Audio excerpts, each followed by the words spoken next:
সুপ্রিয় দর্শক, আসসালামু আলাইকুম। আপনাদের সবাইকে স্বাগত জানাচ্ছি এখনকার আলোচনায়। আপনাদের সঙ্গে আছি আমি সিরাজুল ইসলাম। দর্শক, ডোনাল্ড ট্রাম্প গত রাতে ইরানের বিরুদ্ধে ব্যাপক হামলার কথা বলে কেন থেমে গেলেন, তার কারণ কিছু কিছু জানা যাচ্ছে। প্রথম কারণ হচ্ছে সৌদি আরবের সরাসরি বিরোধিতা। সৌদি যুবরাজ মোহাম্মদ বিন সালমান তিনি ডোনাল্ড ট্রাম্পকে ফোন করে বলেছেন, আপনি এই হামলা চালাবেন না, এই হামলা চালালে পুরো মধ্যপ্রাচ্য ধ্বংস করে দেবে ইরান। অতএব ডোনাল্ড ট্রাম্প ওখানেই থেমেছেন। এর ভেতরে খবর এসেছে বাহরাইন এবং কুয়েত থেকে আমেরিকা সেনা প্রত্যাহার করে নিচ্ছে। বলা হচ্ছে এই সমস্ত সেনা ইসরায়েল এবং ইউরোপের কোনো কোনো দেশে রাখা হবে। এটাকে আমেরিকা রিডিপ্লয়মেন্ট বা নিরাপত্তা পুনর্বিন্যাস বলছে। এদিকে ডোনাল্ড ট্রাম্প দাবি করছেন যে ইরান এই হামলা বন্ধের জন্য অনুরোধ করেছিল। ইরান তো আগেই বলেছে যে আমরা এই ধরনের অনুরোধ করিনি, বরং আমরা যে কোনো পরিস্থিতি মোকাবেলার জন্য প্রস্তুত আছি। এরপরে ইরানের পক্ষ থেকে পরিষ্কার করে বলা হয়েছে যে হরমুজ প্রণালী যেমন আছে তেমনই থাকবে, হরমুজ প্রণালী খুলে দেওয়ার বিনিময়ে কোনো চুক্তি আমরা করতে যাচ্ছি না। শুধু তাই না, ইরানের ভারপ্রাপ্ত প্রতিরক্ষা মন্ত্রী মাজিদ ইবনে রেজা তিনি বলেছেন ইরান প্রত্যেকটা হুমকিকে বাস্তব বলে গ্রহণ করে এবং তার বিরুদ্ধে নিজেদেরকে প্রস্তুত রাখে। সেইভাবেই চলমান পরিস্থিতিকে ইরান বিবেচনায় রাখছে। তার মানে ডোনাল্ড ট্রাম্প যখন যে হুমকি দিচ্ছেন সে ব্যাপারে যেমন ইরান সতর্ক থাকছে, সজাগ থাকছে, সেইভাবে প্রস্তুতি নিচ্ছে। একইভাবে আমেরিকা যে যুদ্ধ বন্ধ করলো তাই বলে আর যুদ্ধ করবে না এমনটাও ভাবছে না।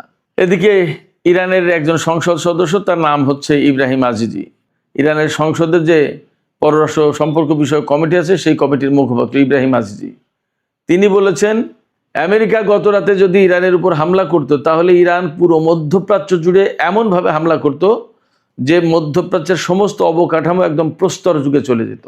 এদিকে যুদ্ধ বন্ধের কথা বললেও মার্কিন প্রশাসন পুরো মধ্যপ্রাচ্য জুড়ে 113টি রিফুয়েলিং ট্যাঙ্কার বিমান মোতায়েন করে রেখেছে। এই খবর মাত্রই বের হলো। তাদের উদ্দেশ্য কি? সুপ্রিয় দর্শক, এই বিষয়গুলো নিয়েই এখনকার ভিডিওতে আমি কথা বলবো। আশা করি ভালো লাগবে এবং আপনারা শেষ পর্যন্ত সঙ্গে থাকবেন। আর ভিডিও যদি ভালো লাগে তাহলে লাইক, কমেন্ট, শেয়ার করবেন এবং চ্যানেলটি সাবস্ক্রাইব করে সাথেই থাকবেন। দর্শক, চলুন আমরা বিস্তারিত আলোচনা করি। প্রথম আলোচনা, গত রাতে ইরানের বিরুদ্ধে ইসরায়েল এবং আমেরিকা যে ভয়াবহ হামলা চালাতে চেয়েছিল সেই হামলা হঠাৎ করে ডোনাল্ড ট্রাম্প বন্ধ করলেন কেন? এটা কিন্তু আজকে টক অফ দ্য ওয়ার্ল্ড ছিল, সারাদিনের এইটা সবচেয়ে বড় আলোচনা ছিল।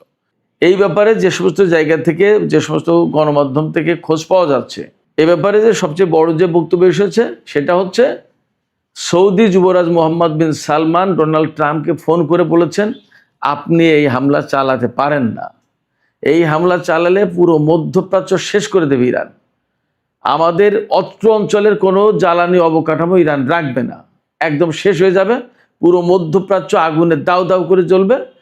এই যুদ্ধ আপনি করতে পারেন না, এই হামলা আপনি করবেন না এবং এই হামলা এখনই বন্ধ করেন, বন্ধ করে আপনি ইরানের সাথে কূটনৈতিক আলোচনার ভেতরে যান। তো কূটনৈতিক আলোচনা কি? ডোনাল্ড ট্রাম্প নিশ্চয়ই বলেছেন যে ইরান তো কোনো চুক্তিতে আসছে না, তখন নিশ্চয়ই তিনি অর্থাৎ সৌদি যুবরাজ বলেছেন ইরান তো কূটনীতিতে ছিল, সেখানে ভেঙে গেল কেন, কি ব্যাপার, ওগুলো ঠিকঠাক করেন। এইভাবে হয়তো কথাবার্তা হয়েছে, হয়তো ডিটেলস আলোচনা হয়েছে, সে সব কথা তো আর আসেনি, সব কথা আসছেও না। তো সৌদি যুবরাজের বিরোধিতার মুখে মূলত মার্কিন প্রেসিডেন্ট ডোনাল্ড ট্রাম্প এই হামলা বন্ধ করেছেন। এটা একটা দিক। আর বাস্তবতার নিরিখে যে বিষয়টা থাকছে সেটা হচ্ছে যে সত্যি সত্যি ইরানের যে প্রস্তুতি ছিল, গত রাত আমি ব্যক্তিগতভাবে 3টার পরে ঘুমিয়েছি, কারণ যুদ্ধ একটা হওয়ার প্রবল আশঙ্কা ছিল, সেইভাবে প্রস্তুত ছিল। এবং এর বিপরীতে ইরান সর্বোচ্চ সতর্ক অবস্থায় ছিল। ইসরায়েলের সামরিক বাহিনীকে যেমন হাইয়েস্ট অ্যালার্টে রাখা হয়েছিল, ইরান জুড়ে ইরানের সামরিক বাহিনী একই অবস্থায় ছিল এবং তাদের প্ল্যান ছিল যত বড় হামলাই হোক না কেন হামলা প্রতিরোধ করে ইসরায়েল এবং পুরো মধ্যপ্রাচ্যের অবকাঠামো একদম শেষ করে দেওয়া হবে। এই যে অবস্থা ছিল, এই অবস্থায় আসলে কারোর কোনো রক্ষা ছিল না। ইরানের ক্ষয়ক্ষতি যা হতো হতো, কিন্তু ইরান পাল্টা যে হামলা চালাতো তাতে রিয়েলি যে সিচুয়েশন তৈরি হতো তাতে মধ্যপ্রাচ্যকে চেনা যেত না আজকে। সেই জায়গায় সৌদি যুবরাজ মোহাম্মদ বিন সালমান মধ্যপ্রাচ্যকে বলা যায় যে বাঁচিয়ে দিয়েছেন। এরপর ডোনাল্ড ট্রাম্প কি বলবেন সারা বিশ্বের কাছে? তিনি তো বলেছেন যে আজ রাতেই ইরানের উপরে হামলা চালানো হবে এবং তার জন্য ইসরায়েল এবং আমেরিকা একসাথে কাজ করতে যাচ্ছে। ডোনাল্ড ট্রাম্প যখন সৌদি যুবরাজের ফোনের পর হামলা বন্ধ করলেন, তখন তিনি কি বলবেন? তিনি বললেন যে ইরান এবং মধ্যপ্রাচ্যের কয়েকটি দেশ তাকে অনুরোধ করেছেন যুদ্ধ বন্ধ করার জন্য এবং ইরান চুক্তির জন্য রাজি হয়েছে। ডোনাল্ড ট্রাম্প তার ট্রুথ সোশ্যালে বলেছেন যে আমি যে শর্ত দিচ্ছি সেই শর্ত হতে হবে এরকম যে হরমুজ প্রণালী তাৎক্ষণিকভাবে খুলে দেবে ইরান এবং ইরানের পরমাণু হুমকি দূর করবে, অর্থাৎ পরমাণু কর্মসূচি বাতিল করবে। ইরান নাকি এই ব্যাপারে রাজি হয়েছে, অথচ ইরানের পক্ষ থেকে একদম সরাসরি বিবৃতি দেওয়া হয়েছে ইরানের পররাষ্ট্র মন্ত্রণালয়ের পক্ষ থেকে, ইরানের পররাষ্ট্রমন্ত্রীর পক্ষ থেকে, যে এই ধরনের কোনো আলাপ আলোচনা বক্তব্য ইরানের পক্ষ থেকে দেয়া হয়নি। একদম ডাহা মিথ্যে কথা ডোনাল্ড ট্রাম্প বলেছেন, এইভাবে বলছেন। এখন ডোনাল্ড ট্রাম্প কেন বললেন এই কথা? তাহলে ওই যে নিতান্তই মুখ রক্ষার জন্য। এবং বাস্তবতা হচ্ছে কি, এর আগে কয়েকবার ডোনাল্ড ট্রাম্প এরকম হুমকি ধমকি দিয়েছেন, ভয় দেখিয়ে ইরানকে চুক্তিতে বাধ্য করতে চান, সারেন্ডার করাতে চান। কিন্তু ইরানের বক্তব্য হচ্ছে যে আমেরিকার কাছে তো ইরান সারেন্ডার করবে না। এবং শুধু তাই না, যুদ্ধ আমেরিকা শুরু করেছে, কিন্তু যুদ্ধ আমেরিকা শেষ করতে পারবে না। যুদ্ধ আমাদের কথাই শেষ হবে, অর্থাৎ আমরা যেদিন বলবো যে আজকে যুদ্ধ শেষ, সেদিন শেষ। এর মানে হচ্ছে মধ্যপ্রাচ্যে আমেরিকাকে অনেক বড় খেসারত দিতে হবে মনে হচ্ছে। ইরান ছেড়ে দেবে না, কারণ ইরান বিষয়টা এইভাবে দেখছে, তাদের সর্বোচ্চ নেতাকে হত্যা করা হয়েছে, তাদের বহু সংখ্যক বেসামরিক লোকজনকে হত্যা করা হয়েছে এবং তাদের প্রচুর সংখ্যক অবকাঠামো ধ্বংস করা হয়েছে। এই যুদ্ধ তো কোনো প্রয়োজন ছিল না। ইরান পরমাণু কর্মসূচি পরিচালনা করছে আন্তর্জাতিক আণবিক শক্তি সংস্থার তদারকির আওতায়। তার হাতে তো কোনো পরমাণু অস্ত্র নেই, অন্তত ঘোষিত, কেউ দেখাতে পারেনি। আর আমেরিকার হাতে যে অস্ত্র আছে সে নিরাপদ হয় কি করে বিশ্বের জন্য? আর যে শুধু পরমাণু কর্মসূচি পরিচালনা করছে সে ভয়ঙ্কর হয় কি করে বিশ্বের জন্য পরমাণু কর্মসূচি নিয়ে? এই প্রশ্ন তুলে ইরান বলছে যে যেহেতু এই বিষয়টা নিয়েই ইরানের উপর হামলা চালানো হয়েছে এবং অবৈধ একটা যুদ্ধ, অতএব এর শেষ দেখে ছাড়বে ইরান। এগুলো সব ইরানের বক্তব্য, আমার বক্তব্য না। এদিকে সর্বশেষ খবর মোতাবেক আমরা জানতে পারছি যে কুয়েত এবং বাহরাইন থেকে মার্কিন সেনা সরিয়ে নেওয়া হয়েছে। সব নাকি মোটামুটি একটা অংশ, এটা পরিষ্কার না, বাট কুয়েত এবং বাহরাইন থেকে সেনা সরানো হয়েছে, প্রত্যাহার করা হয়েছে বলা হয়েছে।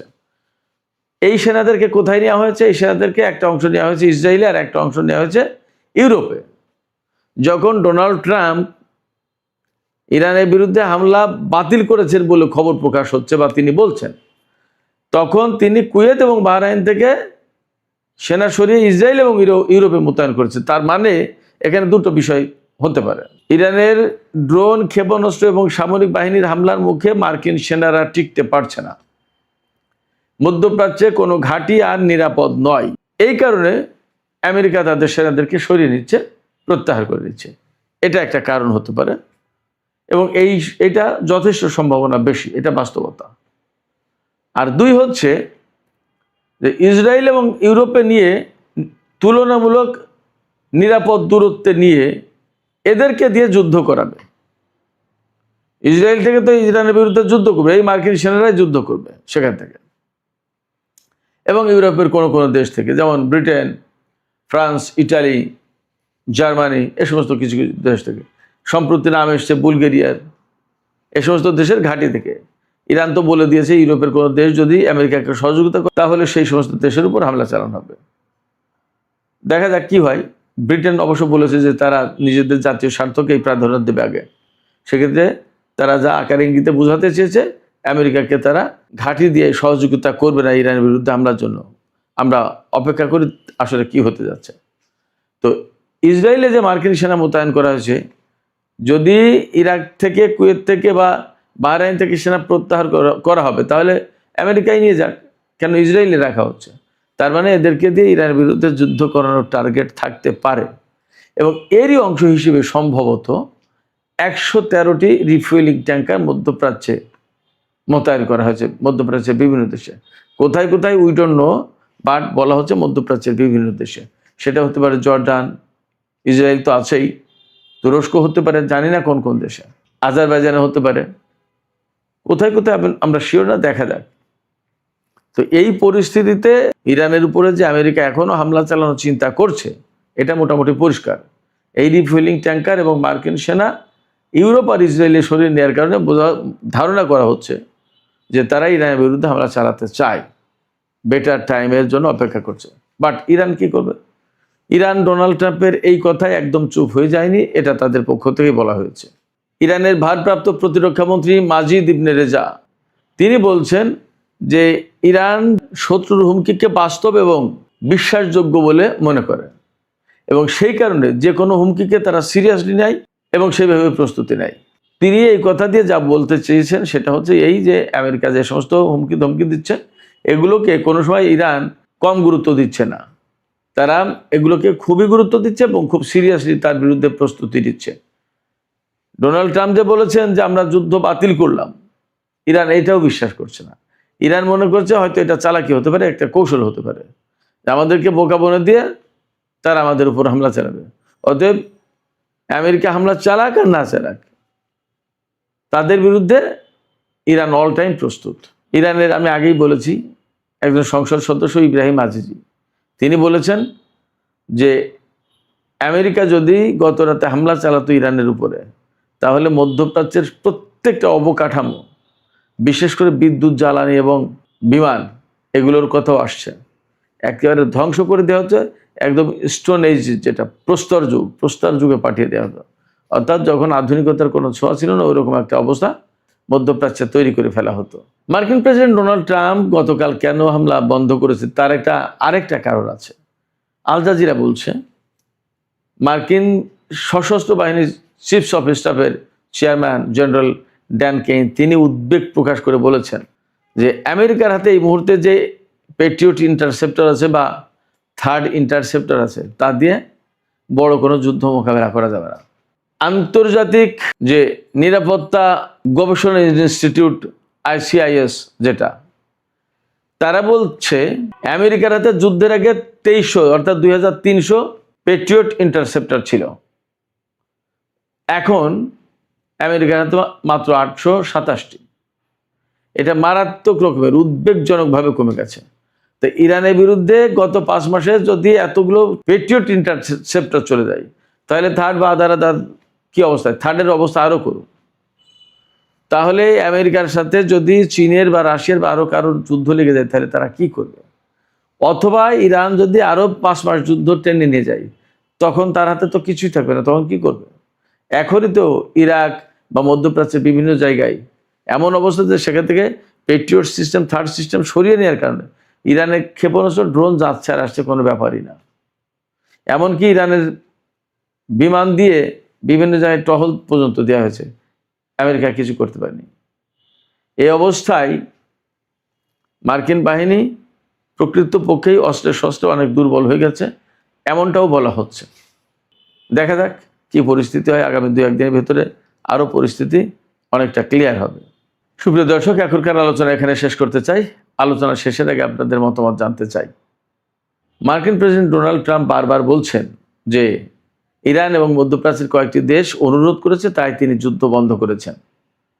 আপনাদের কি মনে হয়, ইরান কি আসলে ডোনাল্ড ট্রাম্পকে যুদ্ধ বন্ধ করার জন্য বা ইরানের উপরে হামলা না চালানোর জন্য কি অনুরোধ করেছে বলে মনে হয়? এবং এই যে মধ্যপ্রাচ্যে 113টি রিফুয়েলিং ট্যাঙ্কার বিমান মোতায়েন করা আছে, এগুলো কিসের জন্য? যুদ্ধ কি বন্ধই হয়ে গেল ইরানের বিরুদ্ধে? এমন কি মনে হচ্ছে আপনাদের?